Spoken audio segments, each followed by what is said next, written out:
In the depths of the unknown, where shadows whisper and fear takes form.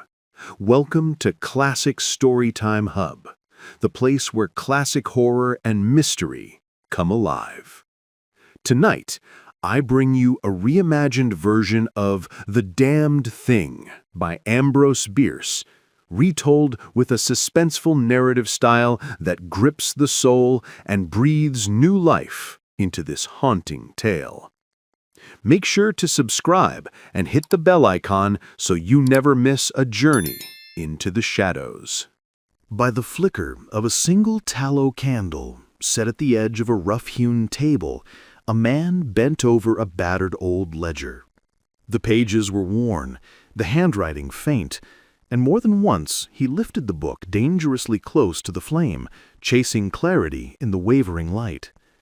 Each time he did, the book's shadows swallowed half the room, plunging the faces around him into sudden darkness. There were 8 others present.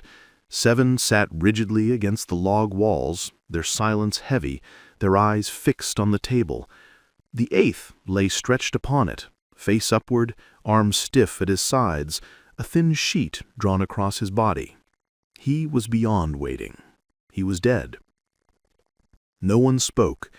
The man with the book read in silence, and the others seemed suspended in a grim anticipation, as though the room itself was holding its breath. From outside drifted the wilderness, the distant mournful cry of a coyote, the restless hum of insects, the eerie calls of night birds, the clumsy drone of beetles, a chorus of unseen life, whispering and then falling silent as if aware of its own intrusion. Yet none of the men stirred. Their faces, rough and weathered, betrayed no interest in such idle sounds. Farmers, woodsmen, men of the land, hardened and practical. The reader, however, was different. His coat, his boots, his very bearing marked him as a man who had seen more of the world. His face was composed, almost stern, the kind of expression one wears when authority demands it. For he was the coroner, and the book he studied had been found among the dead man's belongings, here, in this very cabin, where the inquest was now underway. When the coroner closed the worn ledger and slipped it into his breast pocket, the cabin door creaked open. A young man stepped inside, his city-bred attire setting him apart from the rugged company. Dust clung to his clothes, the mark of a hard ride through the wilderness. He had come in haste, for the inquest could not wait. The coroner acknowledged him with a nod. No one else moved. "We have waited for you," the coroner said evenly. "This matter must be settled tonight." The newcomer offered a faint smile. "I regret the delay. I did not ride away to avoid your summons, but to send an account of these events to my newspaper. I suppose I am now called to repeat them here." The coroner's lips curved in a thin smile. "The account you sent to your paper will likely differ from the one you give under oath." The young man flushed, his voice tightening. "That is for you to decide. I wrote it not as news, but as fiction, because the truth is too incredible. Yet I have a copy, and I will swear to every word." "You admit it is incredible," the coroner pressed. "And yet," the man shot back, "I swear it is true." The coroner regarded him in silence, eyes lowered, unmoved by the young man's rising heat. Around the cabin, the others whispered in low tones, though their eyes never strayed far from the corpse on the table. At last the coroner lifted his gaze. "We will resume the inquest." Hats were removed. The witness was sworn. "What is your name?" the coroner asked. "William Harker." "Your age?" 27. "You knew the deceased, Hugh Morgan?" "Yes." "You were with him when he died?" "Close by." "And how did that come to be? Your presence, I mean." "I had come to visit him, to hunt, to fish, but also to study him. Hugh Morgan lived in solitude, and I thought his strange, isolated life might serve as the perfect model for a character in one of my stories. You see, I sometimes write fiction. The coroner's lips curved faintly. And I sometimes read it. Thank you, I replied. The stories in general, not yours. A ripple of laughter broke from the jurors, brief, uneasy. In a room heavy with death, even the smallest jest strikes like lightning. Tell us the circumstances of this man's death, the coroner said at last. Use whatever notes you need. I understood. From my breast pocket I drew a folded manuscript, held it close to the candle's flame, and turned the pages until I found the place. My voice was steady as I began to read. The sun had barely risen when we left the cabin. We carried shotguns, hunting quail, with only one dog between us. Morgan pointed toward a ridge, saying the best ground lay beyond it. We crossed by a narrow trail through the chaparral, and on the far side the land opened into a wide stretch of wild oats. Morgan walked a few yards ahead of me when suddenly, to our right, the brush erupted with violent thrashing. Something large was moving there, unseen, but powerful enough to shake the chaparral. We've started a deer, I said. If only we had brought a rifle. Morgan said nothing. He had stopped dead, eyes fixed on the trembling brush. Both barrels of his gun were cocked, his hands tight on the stock. I thought him strangely agitated, odd, for a man known for his unshakable calm, even in the face of danger. Come now, I teased. You're not about to waste quail shot on a deer, are you? He did not answer, but when he turned his face slightly toward me, I saw how pale he was. In that instant I knew this was no deer. Something far more serious was upon us. My first thought was that we had stumbled upon a grizzly. I stepped quickly to his side, cocking my own gun as I moved. The brush had fallen silent. Whatever had stirred within was now still. Yet Morgan's eyes never left the spot. His body was rigid, his breath uneven.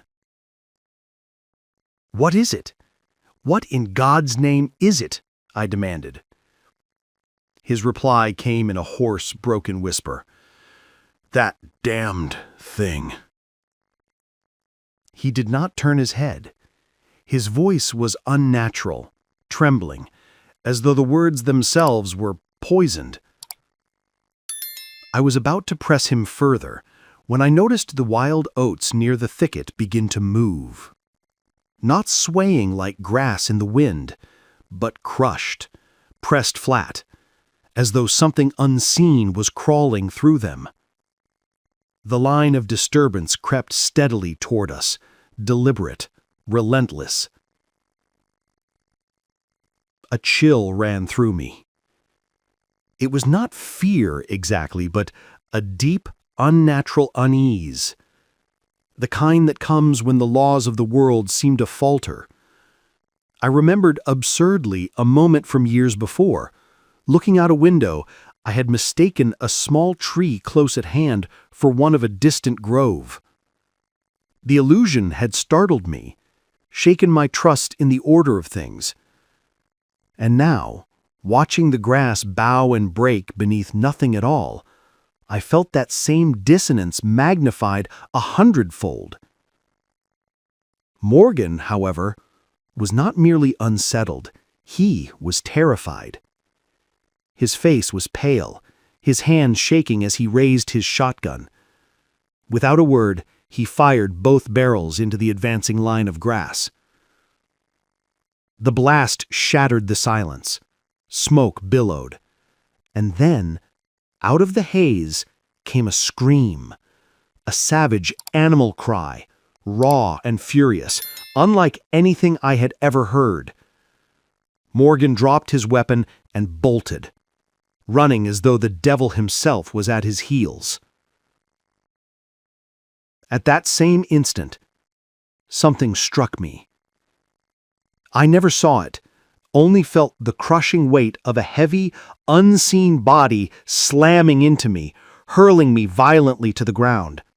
Before I could rise, before I could even reclaim my gun, which had been struck from my hands, I heard Morgan's voice.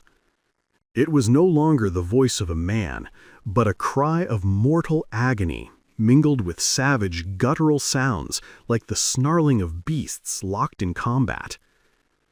Terror seized me. I staggered to my feet and looked toward where he had fled. May heaven spare me from ever beholding such a sight again. Less than 30 yards away, Morgan was on one knee, his head wrenched back at a grotesque angle, his long hair wild, his body thrashing violently from side to side. His right arm was raised, but the hand was gone, or hidden. I could not tell. His other arm was nowhere to be seen. At moments, I could see only fragments of him, as though parts of his body had been erased from existence, blotted out by some unseen force. Then, with a shift of his position, he would flicker back into view. It lasted only seconds. Yet, in that brief span, he twisted and writhed like a wrestler crushed beneath an invisible giant. His curses and cries rang out, but they were drowned in a storm of unearthly sounds, rage and fury that no human throat could utter. For a moment I stood frozen. Then, casting aside my weapon, I rushed toward him, clinging to the desperate belief that he was in the grip of some fit, some convulsion. But before I could reach him, he collapsed. Silence fell. And then I saw it. The wild oats, pressed flat, moving steadily away from his body, as though something unseen dragged itself toward the woods. Only when the disturbance vanished into the trees could I tear my eyes from it and look upon my friend. He was dead. The coroner rose from his chair and stepped to the table. With a steady hand, he drew back the sheet. The body beneath was pale, clay-like in the candlelight, mottled with dark bruises. The chest and sides bore the marks of savage blows, as though beaten with a club, and the skin, God help us, was torn in strips and shreds. The coroner moved to the end of the table and carefully untied the silk handkerchief knotted beneath the dead man's chin. As he drew it away, the ruined throat was revealed. A few jurors who had leaned forward for a better look recoiled instantly, their curiosity punished by the sight. At the window, Harker leaned out into the night air, pale and sickened. The coroner let the handkerchief fall back upon the corpse and crossed to a corner where a heap of clothing lay. One by one he lifted the garments, holding each up for inspection. Every piece was torn, stiff with dried blood. The jurors barely glanced at them. They had seen such things before. The only novelty here was Harker's testimony. "Gentlemen," the coroner said evenly, "we have no more evidence. Your duty has been explained. If you have no questions, you may retire and consider your verdict." The foreman rose, a tall, bearded man in coarse clothes, his face weathered by 60 years of hard living. "I have but one question, Mr. Coroner," he said. "What asylum did this last witness escape from?" The coroner's reply was calm, almost cold. "Mr. Harker, from what asylum did you last escape?" Harker flushed crimson but held his tongue. The jurors rose, solemn and deliberate, and filed out of the cabin.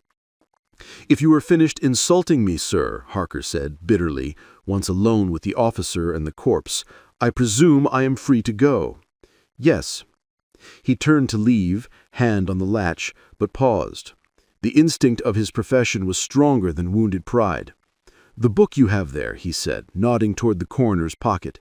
"It is Morgan's diary. You seem deeply interested in it. You read from it while I testified.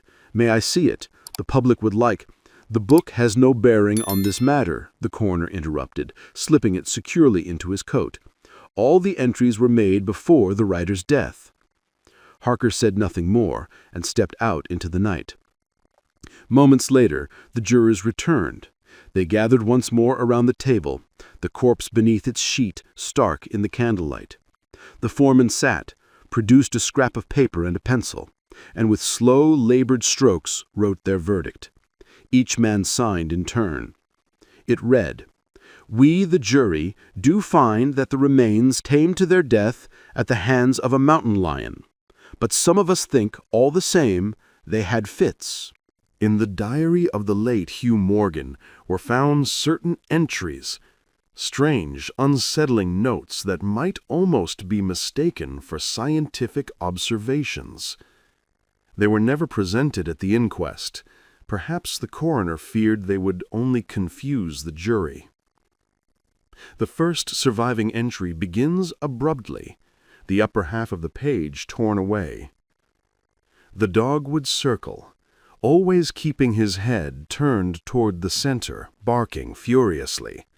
Then, without warning, he bolted into the brush as if fleeing for his life. At first I thought him mad, but when he returned, his manner was unchanged, save for the unmistakable mark of fear. Can a dog see with his nose? Do odors paint images upon the mind, as light does upon the eye?" September 2. Last night, as the stars rose above the ridge east of the house, I saw them vanish, one after another, from left to right. Each disappeared only for an instant, yet along the entire crest they were blotted out, as though something vast had passed between me and the heavens. But I could not see it. The stars were too few to mark its outline. Ah, I do not like this. Several weeks are missing, 3 leaves torn clean from the book. September 27. It has returned. I find signs of its presence every day. Last night I kept watch, gun in hand, loaded heavily with buckshot. I swear I did not sleep, yet in the morning the fresh tracks were there again. This is unbearable. If these experiences are real, I shall go mad. If they are not, then I am mad already. October 3. I will not leave. This is my land, my home. I will not be driven away. God despises a coward. October 5. I can endure no more. I have invited Harker to stay with me. He has a steady mind. From his manner, I will know if he thinks me insane. October 7. At last, the solution. It came to me suddenly, like a revelation in the night. How simple, how terribly simple. There are sounds beyond our hearing, notes too high, too deep, vibrations that stir no chord in the flawed instrument we call the human ear. I have watched a flock of blackbirds spread across the crowns of several trees, all singing at once, and then, suddenly, in the same instant, they took flight together. They could not all have seen one another. Whole treetops stood between them. No leader was visible to all. There must have been a signal, shrill, piercing, beyond my range of hearing. I have seen the same with quail, scattered across brush and hill, silent until they rose as one.